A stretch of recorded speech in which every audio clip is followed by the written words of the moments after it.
Hello students, आज के video में हम चर्चा करने वाले हैं हिंदी फर्स्ट में चैप्टर नंबर 6 नन्हा पौधा, जो कि पेज नंबर 37 पर दिया हुआ है। तो पिछले क्रम में हम लोगों ने 5 चैप्टर कंप्लीट कर लिए और मदर टेरेसा भी पढ़ा।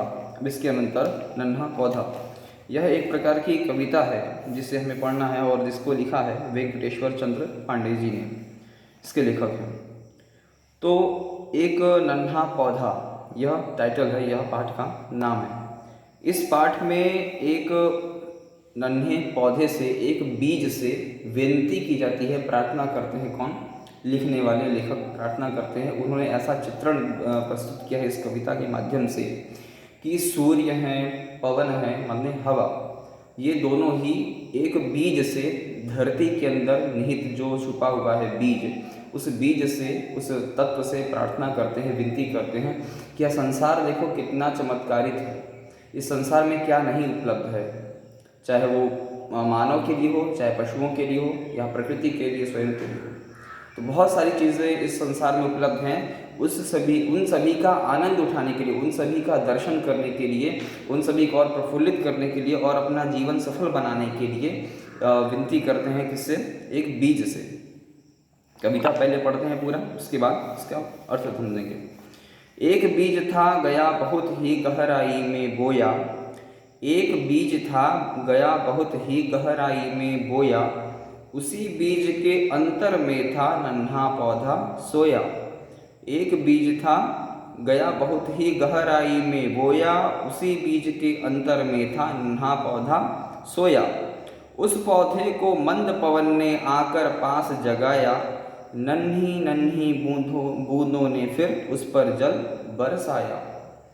सूरज बोला प्यारे पौधे निद्रा दूर भगाओ, सूरज बोला प्यारे पौधे निद्रा दूर भगाओ, अलसाई आंखें खोलो उठकर बाहर आओ। आंख खोलकर नन्हे पौधे ने तब ली अंगड़ाई, आंख खोलकर नन्हे पौधे ने तब ली अंगड़ाई, एक अनोखी शक्ति सी थी उसके तन में आई, एक अनोखी शक्ति सी थी उसके तन में आई। नींद छोड़ आलस्य त्याग कर पौधा बाहर आया, नींद छोड़ आलस्य त्याग कर पौधा बाहर आया, बाहर का संसार बड़ा ही अद्भुत उसने पाया। नींद छोड़ आलस्य त्याग कर पौधा बाहर आया, बाहर का संसार बड़ा ही उसने अद्भुत पाया, अद्भुत उसने पाया। तो इस कविता को पढ़ने से आप जब इसका अर्थ देखेंगे तो आपको यह समझ में आएगा कि एक छोटे से धरती के अंदर बोए गए, निहित किए गए, छुपाए गए बीज वपन किया गया, जो वपन करना माने बोना। तो जो बीज वपन किया गया, जो धरती में बोया गया वह बीज, उस बीज को खिलने में अर्थात पौधा बनकर निकलने में, उत्पन्न होने में कुछ समय लग रहा है, अवधि। तो उस अवधि के दौरान, उसी अवधि में उस नन्हे बीज से जो पौधा उसमें निहित है, जो एक वृक्ष बनेगा, आगे चलकर विशालकाय वृक्ष बनेगा, तो उस वृक्ष से, उस पौधे से विनती करते हैं। कौन? पवन करते हैं, हवा विनती करती है, सूरज विनती करते हैं। तो इस इतने सुंदर चित्र को दर्शा रहे कविता के माध्यम से हमारे वेंकटेश्वर चंद्र पांडे जी, उन्होंने यह लिखा। तो देखते हैं इसका अर्थ देखते हैं। तो एक बीज था गया बहुत ही गहराई में बोया। जितने भी आप पेड़ देखते होंगे, पौधे देखते होंगे, उन पौधों को उत्पन्न होने में कुछ समय लगता है। और पौधे कैसे उत्पन्न होते हैं? जब उनको धरती के अंदर, मिट्टी के अंदर या गमले में जब आप बीज डालते हैं, उन पर सिंचित करते हैं जल से, पानी से, तब वह कुछ समय के बाद अंकुरित होते हैं। वह बीज क्या होता है? फटता है। वह बीज अंकुरित होता है, अंकुरित होकर कली निकलती है, फिर वह पौधा बनता है। पौधे से धीरे धीरे कुछ सालों में वह एक बड़ा विशालकाय वृक्ष बन जाता है। तो कहते हैं एक बीज था, एक बीज, जो बीज था, तो वह बहुत ही गहराई में बोया। किसी ने उस बीज को बहुत ही गहराई में धरती के अंदर खनन करके बोते हैं कि वह एक पौधा बनेगा, वह एक वृक्ष बनेगा। उसी बीज के अंतर में था नन्हा पौधा सोया। क्या कल्पना करके किसी व्यक्ति ने एक बीज को वपन किया, धरती के अंदर बोता है, कि यह आगे चल करके बहुत एक विशालकाय पौधा बनेगा, एक विशालकाय वृक्ष बनेगा, या बहुत ही फल फूल देने वाला होगा, मानव सभ्यता के लिए, मानव के लिए, पशुओं के लिए, मानव के लिए बहुत ही उपयोगी होगा यह। तो यह कल्पना करते हुए एक व्यक्ति क्या करता है, धरती के अंदर बीज बोता है। तब उसी बीज के अंतर में था, यहाँ अंतर शब्द रंगीन किया हुआ है, बोले उसी बीज के अंतर में था नन्हा पौधा सोया। अंतर माने अंदर, जैसे इस शरीर के अंतर में क्या है, अस्थि है, मांस है, मज्जा है, उसी तरह उस जो बीज को बोया गया धरती के अंदर, उस बीज के अंदर क्या छुपा हुआ था, एक बड़ा विशाल का वृक्ष, एक नन्हा पौधा। वही बीज जब अंकुरित होगा, फटेगा, जब वह धरती को भेद करके निकलेगा तो वह एक पौधा बनेगा। फिर वही पौधा क्या होगा, आगे चल के कुछ सालों बाद एक बड़ा विशालकाय वृक्ष बन जाएगा। तो ये सारे जो स्थिति आगे उत्पन्न होने वाली, वह सारी किस पे निहित है, वह सारी कुछ निहित है बीज के अंदर। वो बीज के ही माध्यम से आगे चल के पौधा बनेगा, वही पौधा आगे चल करके कुछ सालों बाद एक विशालकाय वृक्ष बन जाएगा। तो बोले उसी बीज के अंतर में था, अंतर माने अंदर, इनसाइड में छुपा हुआ था, वह सारी कल्पनाएं जो सोच कर रखा था किसान ने, जो बीज को बोया, वह सारा कुछ उस बीज के अंदर ही निहित है। वह शक्ति, वह सामर्थ्य बीज के अंदर है कि वह एक विशालकाय वृक्ष को, एक पौधे को उत्पन्न कर सके। तो नन्हा पौधा सोया, एक नन्हा सा पौधा जो भविष्य में अंकुरित होकर निकल कर धरती को भेद करके निकलने वाला था, वह सारा कुछ उसी बीज के अंदर समाहित था, वह उसमें शक्ति सामर्थ्य था। तो उस पौधे को मंद पवन ने आकर पास जगाया। जब वह धरती के अंदर बोया गया, जब उस पर पानी से सिंचित किया गया, एक पौधा, एक वृक्ष तभी उत्पन्न होता है जब उसको धरती में किसी बीज को जब हम धरती के अंदर डालते हैं, जब गमले के अंदर डालते हैं, जब वो मिट्टी के संसर्ग में आता है और जब उस पर जल पड़ती है, तब जल और मिट्टी में वह शक्ति है कि उस बीज को अंकुरित करने का सामर्थ्य रखते हैं। और वही जब अंकुरित होता है तो वह धरती को भेद करके बाहर निकलता है और फसल उत्पन्न होती है, वही पेड़ पौधे बनते हैं, वही फल फूल देते हैं हमें, और वही नन्हा पौधा। तो बोले कि नन्हा पौधा सोया, वह जो पौधा भविष्य में बनने वाला था, धरती को भेद कर निकलने वाला था, वह पौधा, वह सामर्थ्य, वह शक्ति किसमें छुपी थी, उसी बीज में, जिस बीज को एक व्यक्ति ने, किसान ने बोया था धरती के अंदर। आगे कहते हैं उस पौधे को मंद पवन ने आकर पास जगाया। तो पवन जो वायु हैं, वायु देवता हैं, जो पवन है, वह समीर, वह विनती करते हैं, वह प्रार्थना करते हैं, क्या करते हैं कि उस पौधे को मंद पवन ने, हल्की हल्की, मंद मंद, धीमी धीमी, मंद माने धीमा, तो मंद मंद हवा जो बहती रहती है हमेशा निरंतर ही वेग पूर्वक, तो उस मंद पवन ने आकर पास जगाया। जब हवा बहती है तो पेड़ पौधे कैसे बढ़िया बढ़िया, सुंदर सुंदर हिलते रहते हैं। पेड़ पौधों को देख करके बहुत आनंद आता है, कितनी अच्छी हवा चल रही है, शरीर पर भी हवा लगती है।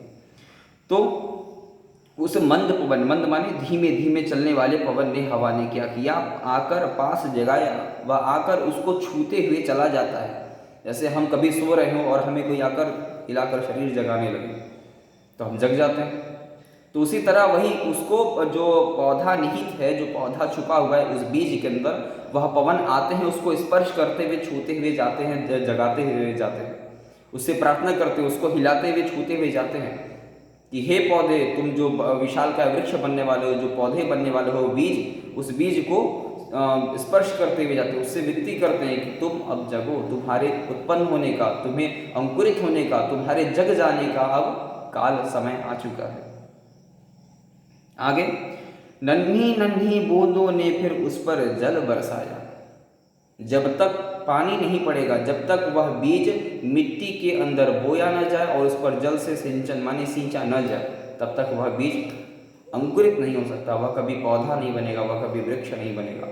अगर किसी स्थान पे किसी बीज को रख दिया जाए, सालों साल वो पड़ा रहेगा, कभी वो पौधा नहीं बन सकेगा। उसको पौधा बनने के लिए मिट्टी की आवश्यकता है, मृदा चाहिए, मृदा, मिट्टी, मृदा पर्यायवाची शब्द है मिट्टी का। तो मृदा, मिट्टी के संसर्ग से जब उसके ऊपर जल पड़ता है, पानी की एक बूंद भी अगर पड़ गई, तब वह देखिए कुछ ही दिनों में अंकुरित होकर धरती को भेद कर बाहर निकल आता है। तो आगे कह रहे हैं नन्ही नन्ही बूंदों ने फिर उस पर जल बरसाया। ठीक है, कहीं पर धरती में बीज बोया है, पानी नहीं डाला गया, आकाश आएंगे, आकाश वायु आएगी, वायु के माध्यम से आकाश इधर पानी बरसेगा। तो वर्षा होने के कारण, वृष्टि होने के कारण जब मेघ देवता आते हैं, जब जल बरसाते हैं, तो धरती के अंदर निहित हुए छुपे हुए अनेकों बीज जल के सींच लेने से, जल की प्राप्ति से फूलकर खिल जाते हैं और वह अंकुरित हो जाते हैं, वह धरती को भेदकर निकल आते हैं। तो मेघ बहुत विशाल का है, बहुत बलशाली है, बहुत अपार शक्ति है मेघ की। तो नन्ही नन्ही बूंदों ने फिर उस पर जल बरसाया। चित्र में देख रहे हैं कि यहाँ पर खेत में बारिश हो रही है, मैदान में। तो उन्हीं नन्ही नन्ही मेघ ने, वृष्टि ने, बारिश ने, जो बारिश हुई उस बारिश के माध्यम से जल जो बरसाया, तब उस जल के सिंचन से धरती में जो निहित था, बीज छुपा हुआ था, जो बोया गया था, पवन ने उसको जगाया कि अब तुम्हारे उठने का समय हो गया है, तुम जागो, तुम अंकुरित हो, इस नाना विधि रूप इस संसार को देखो, इस संसार में क्या क्या उपस्थित है, तुम्हारे जैसे अनेकों पेड़ यहाँ पर लगे हुए हैं, तुम भी आओ इस संसार में। तो इस प्रकार से मंद पवन विनती करता है। अब मंद पवन ने विनती करके निकल गए। अब इसके बाद किसकी बारी है? तब आवश्यकता है अंकुरित होने के लिए जल की। तब आते हैं मेघ देवता। तब मेघ बारिश करते हुए चले जाते हैं, उन्होंने अपना काम कर दिया। तो नन्ही नन्ही बूंदों ने फिर उस पर जल बरसाया। जहाँ पर जिस जगह वह बोया गया था उस पर जल जब पड़ा बारिश का, तो वह धीरे धीरे अंकुरित हुआ धरती के अंदर, फिर वह भेद कर ऊपर आता है, निकलता है पौधा। तो आगे अब पवन ने विनती करके चले गए, वह स्पर्श करके चले जाते हैं, बोलते हैं कि हे नन्हे पौधे, हे बीज, तुम अब जगो, तुम अंकुरित हो। अंकुरित होने के लिए किसकी आवश्यकता थी? जल की। जल की भी प्राप्ति हो गई, वृष्टि हुई, बारिश होकर चली गई, अब जल की भी प्राप्ति हो चुकी है। जब मिट्टी के अंदर बोया गया है बीज, जल भी मिल गया, पवन देवता ने भी विनती कर दी, अब बारी है अंकुरित होने की, अब होना है अंकुरित। अब इसके बाद अब किसका क्रम आता है? पवन देवता ने विनती कर ली, मेघ देवता ने भी अपना काम कर लिया। अब इसके बाद तीसरे नंबर पे आते हैं, सूरज बोला प्यारे पौधे निंद्रा दूर भगाओ। बहुत बढ़िया लाइन है, सबसे बेहतरीन लाइन है। सूरज बोला प्यारे पौधे निंद्रा दूर भगाओ। यह आप देखते होंगे कि जो भी पेड़ पौधे होते हैं, जो फूल देने वाले, अक्सर जो हर रोज गुलाब है, अड़हुल है, अनेक प्रकार के जो फूल होते हैं, चंपा चमेली इत्यादि, तो आप देखते होंगे कोई भी फूल रात में या शाम को नहीं खिलता है। वह कब खिलता है? सूर्य के निकल जाने पर, जब सूर्योदय होता है, सूर्य की प्रथम किरण जब उन कलियों पर पड़ती है, जो मंद कलियां होती हैं, जो बंद कलियां होती हैं, उन कलियों पर जब सूर्य की किरण पड़ती है, जब सूर्य की आभा प्रकाश पड़ता है, तो वह कली खिलकर फूल बन जाती है। तो कहने का तात्पर्य है कि सूरज बोला प्यारे पौधे। अब सूरज देवता, सूर्य देवता, सूर्य भगवान आते हैं, विनती करते हैं, अरे महाराज बीज जी, अब आप तो उठ जाइए। क्या? तो बोले सूरज बोला, क्या बोलते हैं सूर्य देवता? प्यारे पौधे। इतना लाड प्यार से उसको जगाया जा रहा है, उसको उत्पन्न होने के लिए, मृदा को भेद कर निकलने के लिए इतनी प्रार्थना करते हैं सभी। बोले प्यारे पौधे निंद्रा दूर भगाओ। जो सोए पड़े हो, बीज जो सोया पड़ा हुआ धरती के अंदर है, बोलते हैं कि तुम सोए हुए हो, तुम अंकुरित हो, तुम निकल कर बाहर आओ, तुम पौधा बनो, तुम वृक्ष बनो। यह सब कुछ, सारी जो शक्तियां जो उत्पन्न होने वाली हैं आगे भविष्य में, वह सब कुछ उस बीज के अंदर ही नहीं था। तो उस बीज से प्रार्थना करते हैं।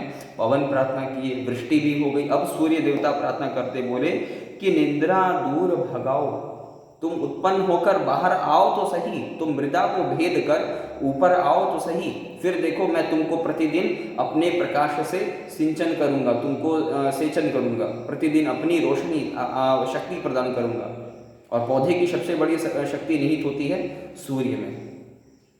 अगर सूर्य प्रकाश देना बंद कर दे तो पेड़ पौधे अपना भोजन का निर्माण नहीं कर पाएंगे, क्योंकि प्रकाश संश्लेषण नहीं होगा। प्रकाश संश्लेषण के माध्यम से जब सूर्य की किरणें प्राप्त करते हैं तो वह अपना भोजन बनाते हैं पेड़ पौधे, और उन्हीं पेड़ पौधों के उस रस के माध्यम से अनेक फूल बनते हैं, अनेक उसमें फल आते हैं। वो शक्ति, वह ऊर्जा मिलती है। मृदा से, जल से तो पौधे को जब उत्पन्न होता है वह शक्ति तो मिलती है, लेकिन उसमें सबसे बड़ा सामर्थ्य देने वाला है सूर्य का प्रकाश। तो सूर्य का प्रकाश इसमें एक अनोखी शक्ति को प्रदान करने वाला है, उसके फूल बनने में, उसके फलों को उत्पन्न होने में, उसके एक सुंदर वृक्ष, एक विशालकाय वृक्ष के निर्मित होने में, बड़े होने में। आगे क्या बोलते हैं, तो सूरज बोला प्यारे पौधे निद्रा दूर भगाओ, तुम उठकर, यानी कि बीज से प्रार्थना की थी, तुम जो बीज बन के बैठे हो धरती के अंदर छुप करके, तुम अंकुरित हो, तुम बाहर निकल कर, तुम धरती को फाड़ कर भेद करके ऊपर आओ तो सही। फिर देखो मैं तुम्हें प्रतिदिन क्या क्या देता हूँ, तुम्हें कौन सी मैं अनोखी शक्तियाँ दूंगा जिससे तुम बहुत बड़े विशालकाय वृक्ष बन जाओगे, तुम एक सुंदर नन्हे पौधे बन जाओगे। तो आगे बोलते हैं कि अलसाई आंखें खोलो उठकर बाहर आओ। ये जो तुम सोए पड़े हो अंदर बीज रूप में जो सोया हुआ है, बीज तो बंद होता है, एक मुट्ठी, एक गोल सा है, तो बीज एक प्रकार का क्या है, एक मुट्ठी है, यह बंद पड़ा हुआ है। तो इसको जब मुट्ठी को खोलना है तो बीज अंकुरित होगा, वह बीज खुलेगा, वह बीज फटता है तब उसमें से अंकुरित होते हैं, तो वह अंकुरित होकर बाहर आएगा। तो बोले कि अलग से आई आंखें खोलो, यह जो तुम बीज अपनी आंखें बंद किए मुट्ठी बांधे पड़े हुए हो अंदर धरती के सो रहे हो, ऐसा करने से कुछ प्राप्ति होने वाली नहीं। इस संसार में उत्पन्न होकर आओ, देखो यह नाना विद्रूप संसार को क्या क्या अनेक हो रहा है यहाँ पर। बोले अलसाई आंखें खोलो, यानी अलसाई आंखें खोलने का तात्पर्य इस वाक्य में यह है कि तुम अंकुरित हो, तुम धरती के अंदर से निकलकर बाहर आओ। आगे उठकर बाहर आओ, जो सोए पड़े हो अंदर बीज के रूप में, बीज के रूप में सोने से नहीं काम चलेगा। तुम्हें बारिश चाहिए थी, तुम्हें पानी दे दिया गया, सिंचन मिल गया, तुम धरती मृदा और जल के संसर्ग में हो, अब तुम्हें किसी अन्य चीज़ की आवश्यकता नहीं। बीज के उत्पन्न होने में, यानी बीज के अंकुरित होने में सिर्फ उसको मृदा माने मिट्टी और जल की ही मेन आवश्यकता है, और खाद्य दो अतिरिक्त पदार्थ होता है, खाद दिया जाए या न भी दिया जाए तो अच्छी मिट्टी होने के कारण वह उत्पन्न होकर बाहर आ जाता है। अब बोलते हैं कि उठकर बाहर आओ, तुम्हें सब कुछ प्रदान किया जा चुका है, अब तुमको खुद से उठना होगा, तुमको अपनी शक्ति को पहचानना होगा, तुमको जो आवश्यकता थी वह अंकुरित होने के लिए वह सारी चीज़ें उपलब्ध करा दी गई। तुमको मिट्टी दे दिया गया, मृदा का संसर्ग मिल गया है, तुमको जल दे दिया गया, जल का भी संसर्ग मिल गया है। अब तुम्हें खुद से स्वयं के बल को पहचान कर उठना होगा, धरती को भेद कर फाड़ करके तुम्हें ऊपर आना होगा, अंकुरित होना होगा तुम्हें। तो अलसाई आंखें खोलो उठकर बाहर आओ। अगली पंक्ति में कहते हैं कि आंख खोल कर नन्हे पौधे ने तब ली अंगड़ाई। बहुत विनती प्रार्थना की गई बीज को, उस पौधे को, तो क्या हुआ, इतनी प्रार्थना की गई, इतनी विनती की गई, शायद कुछ असर पड़ा।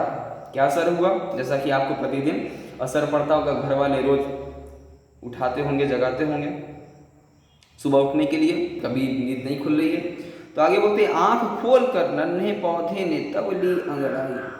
जब शरीर सुबह सोकर उठो तो बहुत टूटता है, पूरा शरीर में जितनी भी रात दिन भर की अगले दिन पिछले दिन की थकान है सारी दूर हो जाती है। तो जो बीज थका हुआ था, जो बंद पड़ा था, उसके अंदर एक अनोखी शक्ति उत्पन्न हो गई। जब उसको पता चला और उस अनोखी शक्ति को अपने वह पहचान गए, तब सोकर उठा और बहुत सारी अंगड़ाई लेता है, तो इधर मुड़ते मुड़ते ऐसे ऐसे करते वह धरती को भेद कर निकलता है। जब एक बीज अंकुरित होता है ना, तो वो सीधे ऐसे बस फटता है और भेद कर निकल नहीं आता, वह कई सारे एक दो राउंड लेते हुए ऐसे मुड़ते हुए ऐसे आता है ऊपर। जब कभी एक बीज बोइए और उसके पौधे को जब वह धरती को फाड़कर या गमले में जो मिट्टी है उसको छेद कर ऊपर बाहर निकल आए कुछ समय बाद, तब उसके मिट्टी को हटा कर देखेंगे तो वह कई सारे राउंड वगैरह लिया रहेगा, तो मुड़ जाता है। वह ऐसा जब खिल कर निकल कर आता है अंकुरित होकर, तो कई सारे गोलों में वह घूम जाता है, मुड़ जाता है।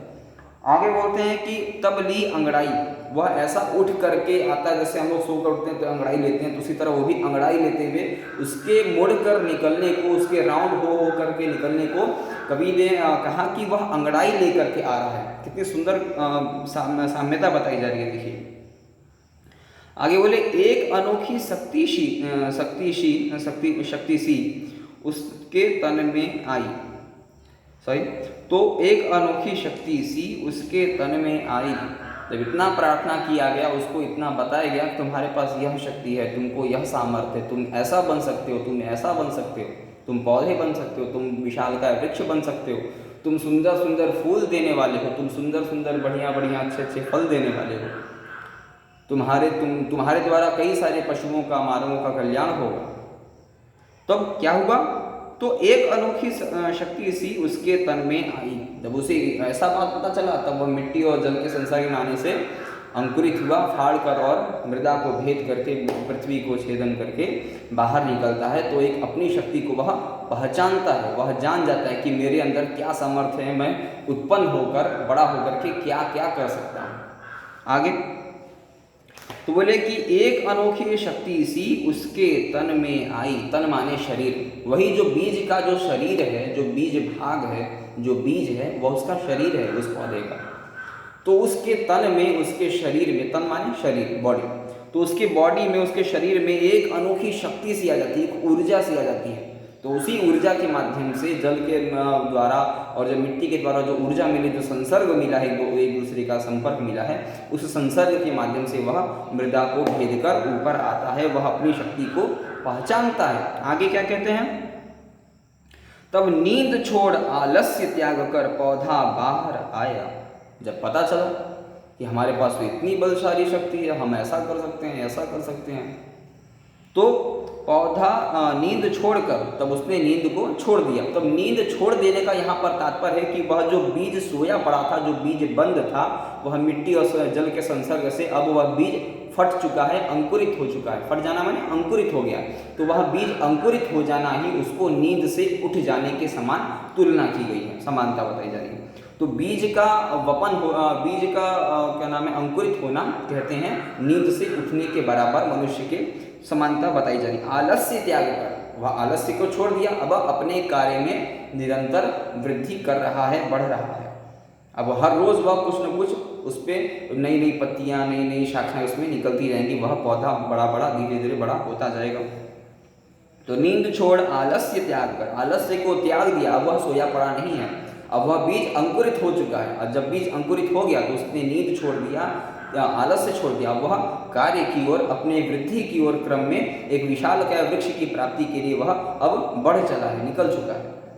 तो पौधा बाहर आया, और पौधा बाहर आया का मतलब यहाँ पर वह मृदा को, मिट्टी को भेद करके, अंकुरित होकर के वह धरती के अंदर से निकला, बाहर आया। बाहर का संसार बड़ा ही अद्भुत उसने पाया।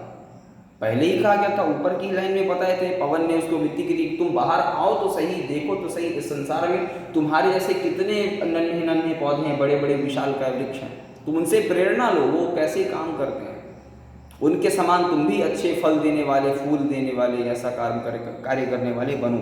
तो बाहर का संसार बड़ा ही अद्भुत उसने पाया। जब वह मृदा को भेद कर बाहर आता है, जब वह अंकुरित होता है, जब वह पौधा बनता है, जब वह एक विशाल वृक्ष बनता है, तब वह रोज नानाविध संसार को देखता है, संसार में क्या क्या हो रहा है, कैसे कैसे पशु हैं, कैसे कैसे मनुष्य हैं, उस पौधे की स्वयं का क्या अस्तित्व है, उसकी क्या आवश्यकता है इस संसार में, उस पौधे की, उस वृक्ष जो वह आगे चलकर एक विशाल का वृक्ष बनेगा, उसके वृक्ष बनने की क्या आवश्यकता है, उसके ऐसे मीठे अच्छे सुंदर फल देने वाले, फूल देने की क्या आवश्यकता है, उसकी क्या ज़रूरत है मानव के लिए, इस संसार के लिए, इस जगत के लिए। तो बाहर का संसार बड़ा, यह जो बाहर का संसार है, यानी कि मिट्टी से बाहर जो संसार या बसा हुआ है, जब वह बाहर आया है, देखता है, तो बड़ा ही उसने अद्भुत पाया। अद्भुत, अनोखा, बहुत सुंदर, बहुत अजीब हो गई, अनोखा, एकदम अजीब। तो जैसे उसने पहले बीज के रूप में जब वह स्थित था, तो उसने कभी कल्पना नहीं की थी, वो सोचा ही नहीं था कि मुझे वृष्टि होगी, मुझे जल दिया जाएगा, मैं धरती के अंदर वपन किया जाएगा, मुझे बोया जाएगा, जब मैं बाहर निकलूंगा तो मुझे ऐसे ऐसे पेड़ दिखाई देंगे, ऐसे मानव दिखाई देंगे, ऐसे पशु दिखाई देंगे, ऐसा सुंदर संसार या बाहर दुनिया के मिट्टी के बाहर ऐसा बड़ा संसार जगत बसा हुआ है, मेरे जैसे ही अनोखे अनोखे कई सारे वृक्ष हैं, पेड़ पौधे हैं। तो वह जब बाहर आता है तो बाहर का संसार उसने बड़ा ही अद्भुत पाया। अद्भुत, अनोखा, बहुत सुंदर, रमणीय। तो अद्भुत माने सुंदर, अच्छा, अनोखा उसने पाया। तब वह जब बाहर आता है, अंकुरित होता है, जब वह पौधा बनता है, जब वह विशाल वृक्ष बनता है, जब वह अंकुरित होकर बाहर आता है, तब वह नानाविध संसार को देखता है, जगत को देखता है। एक संसार में क्या क्या हो रहे हैं, उसके जैसे ही लाखों करोड़ों अरबों कितने सारे पौधे पड़े हुए हैं जो अपने अपने कार्य में लगे हुए हैं। वे सभी नींद से जग चुके हैं, जगना तो इनको था। तो इस प्रकार से यह कविता पूर्ण हुई, नन्हा पौधा, जिसमें कि सूर्य ने क्या कहते हैं, पवन ने, जल ने, सबने अपना अपना सामर्थ्य शक्ति दिखा करके उस बीज के वपन होने में उसको एक शक्ति प्रदान की है। उससे विनती करते हैं कि हे बीज, आप इस प्रकार से इस संसार में उत्पन्न होइए, बाहर आइए। आपकी बहुत संसार को, इस जगत को, इस मानव को, दुनिया को क्या है, आवश्यकता है। तो इस प्रकार से इस बीज की सार्थकता दिखाई दी गई है। पेड़ की, पौधे की क्या आवश्यकता है संसार में, क्या ज़रूरत है हमें, इस जगत को पेड़ पौधों की कितनी ज़रूरत है, इस पर्यावरण को कितनी ज़रूरत है। तो पर्यावरण के संरक्षण के लिए, बचाव के लिए, मानव जीवन की सभ्यता को बचाने के लिए पेड़ पौधों का रहना बहुत ही आवश्यक है, बहुत ही ज़रूरी है। तो इस प्रकार से आप भी इस पाठ को बहुत ही आनंदपूर्वक पढ़ें, इसके अर्थ को समझें जो बताया गया, और ज़्यादा से ज़्यादा आप भी अपने जीवन में पेड़ पौधों को लगाना सीखें, लगाने का प्रयास करें। पेड़ पौधे ही हमारे अस्तित्व को बचाने में सबसे बड़े सहायक होंगे। आज के लिए इतना ही। और इस प्रकार से यह नन्हा पौधा जो हमारा यह कविता है, यह पूर्ण हुआ। और अगले क्रम में हम लोग इस पाठ में आने वाले सभी प्रश्नोत्तर, फिलिंग द ब्लैंक्स और अन्य सभी ऑप्शन को हम लोग कंप्लीट करेंगे, जो कि आपको PDF के माध्यम से उपलब्ध कराया जाएगा। धन्यवाद।